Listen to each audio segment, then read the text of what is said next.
Good afternoon.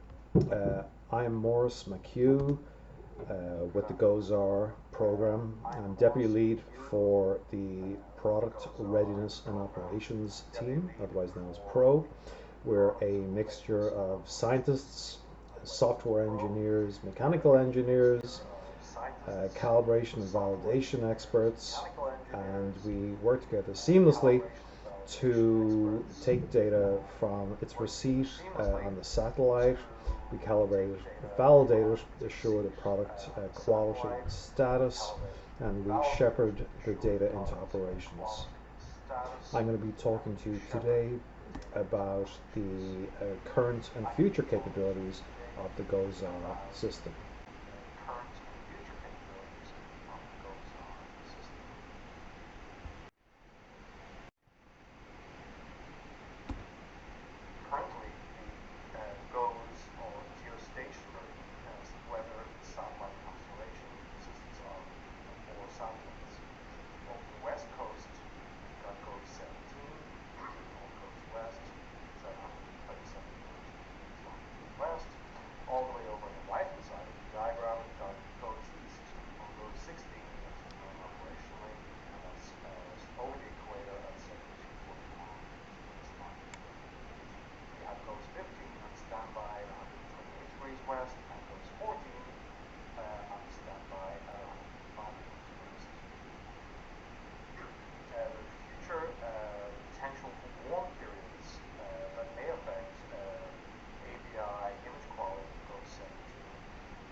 Currently, the GOES or geostationary weather satellite constellation consists of four satellites. Over the west coast, we've got GOES 17 or GOES West. It's at 137.2 degrees longitude west. All the way over on the right hand side of the diagram, we've got GOES East or GOES 16 as it's known operationally, and that's over the equator at 72.5 degrees west longitude. We have GOES 15 on standby at 128 degrees west and GOES 14 on standby at 105 degrees west. The future potential for warm periods that may affect ABI image quality in GOES 17 has resulted in the potential for GOES 15 supplemental operations scheduled from October, November of 2021 and February, April, August, September, October, November of 22, and so on and so forth until the problem is alleviated or the satellite is replaced in orbit. We expect GOES 17 may well be evaluated for transition to quick on-orbit operations in the GOES West role. And we just want to remind everyone that GOES U, the fourth satellite in the constellation, is slated for launch in 2024. In this slide, I want to provide summary status for our level 2 algorithms.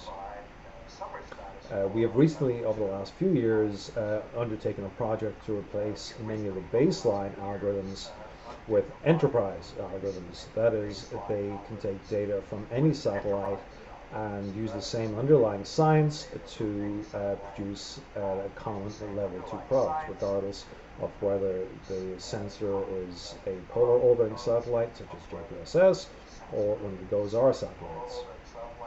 You can see the enterprise algorithms have been funded Their T2O, or transition to operation status, is ongoing, and we expect fractional snow cover, land surface temperature, and cloud face to be deployed into the operational environment, or OE, in late 2021.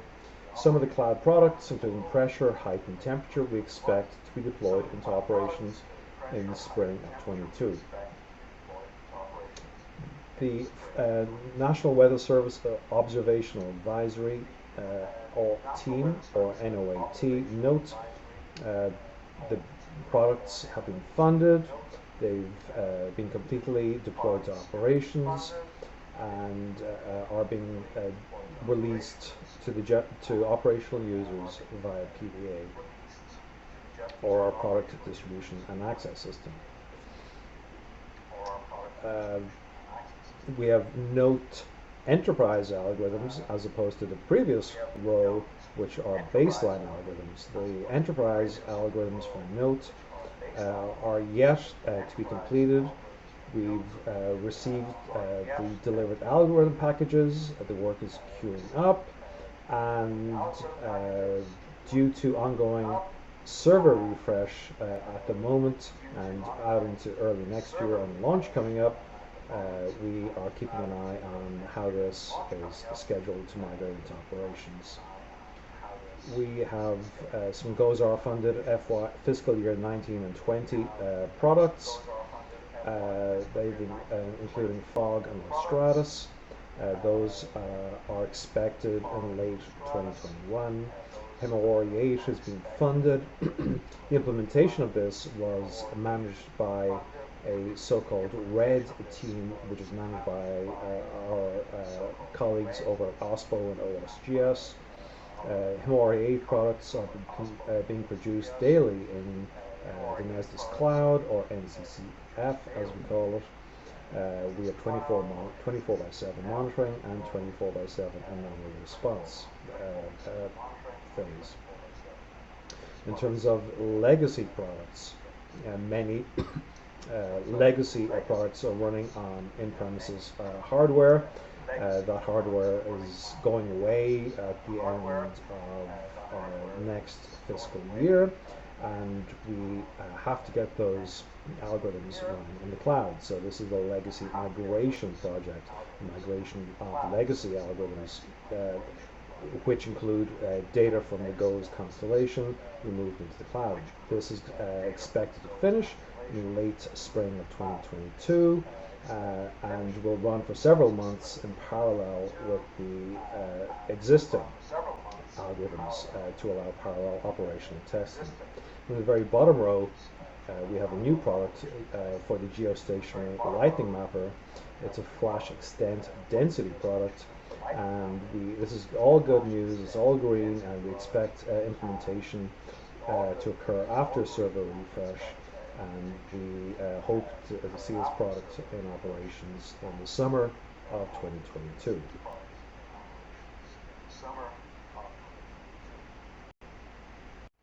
Some additional products that I didn't mention on the previous slide include all sky radiances for GOES 16 and 17 East and West, clear sky radiances, DMW derived motion wind buffer, format data for 16 and 17. We have text messages generated by the automated surface observing system for 16 and 17, and FOG, low cloud, and Stratus. For GOES 16, all complete and being produced operational. As mentioned a minute ago, FOG, low cloud, and Stratus for GOES 17 is expected late in 2021. We've got an advanced Dvorak technique relating to tracking hurricanes due into operations late 21. We've got blended SSTs, sea surface temperatures complete for GOES 17. So this is the AXFO algorithm. And we've got high resolution geopolar blended regional SST analyses that we expect to complete next summer 2022.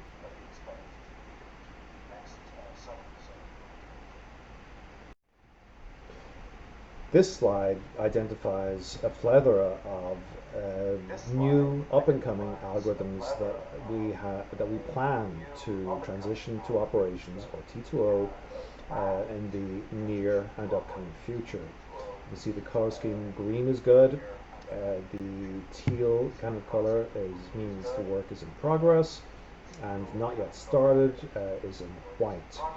And going from the top, we've got an ABI flood product. So what this work is it merges Go's R code into an existing VIRS algorithm to create an enterprise algorithm. This will work for Go 16 and 17. The work, the funding has been obligated. We did lots of pre-funding technical assessments, and the status of this flood product is that development is underway, and we expect this to be operational late fiscal year 23, or potentially into fiscal year 24. The second row, cloud-based height. This software change adds cloud-based heights to make cloud cover layers product much more useful. So this, excuse me, this is getting ready for development, and we expect this to go out into operations summer or late next year. Cloud cover layers. This generates cloud cover layers using cloud base heights as input for Go 16 and 17. The funding has been obligated, all the pre-funding technical work is done, and this is ready for development. But the development has not yet started. Again, we hope to see this in operations middle or late of next year. We have GASP, which is the geostationary aerosol and smoke products, which is probably the singular best acronym that I've ever come across. GASP is being prioritized for funding by our colleagues at OSAP, and we expect, as this is a legacy or continuation product from previous GO satellites, that this will get funded. Next row down, geocolor. This blends multispectral images with variable transparencies from 3 or 4 different ABI bands. This is all the way over to the right. It's not quite fully operational yet.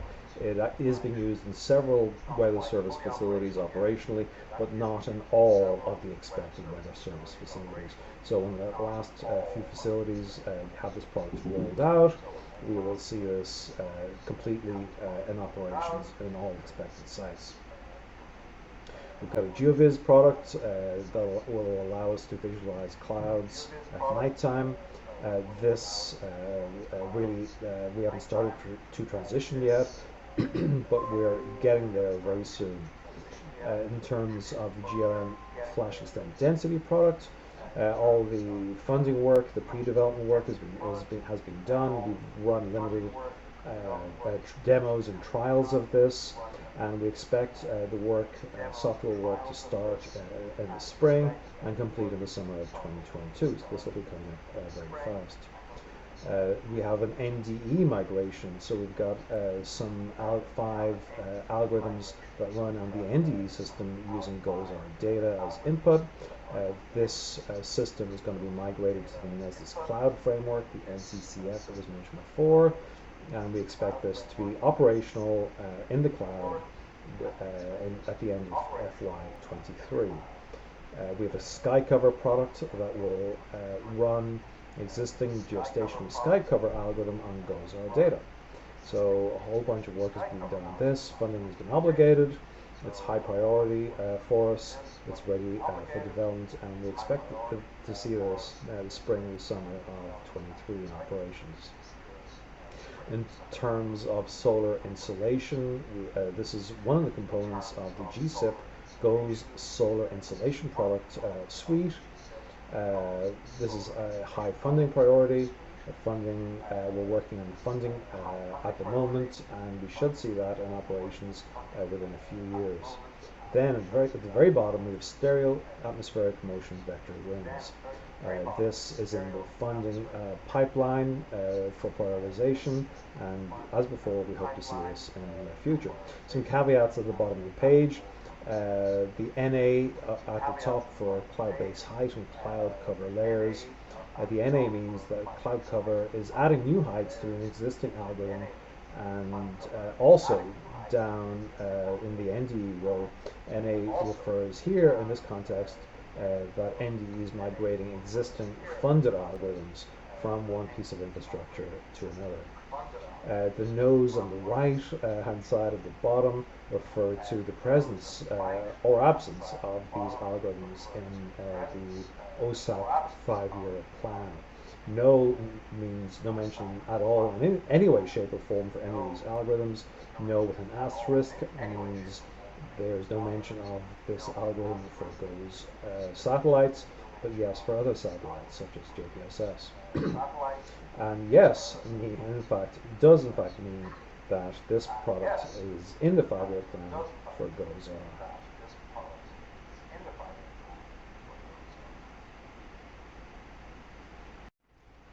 Here we have an example of one of the products that I mentioned in previous slides.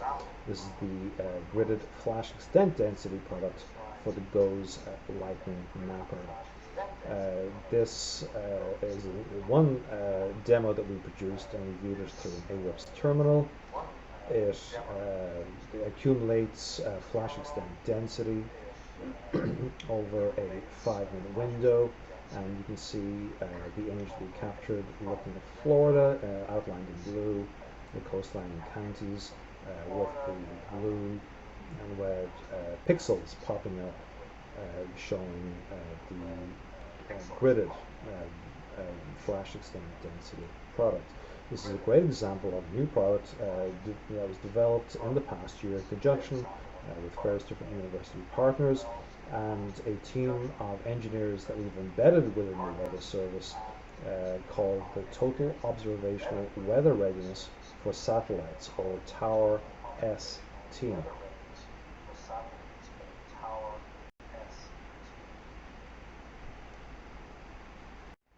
I'd like to thank you for listening to this presentation. Here's my email, morris.mchugh@noaa.gov.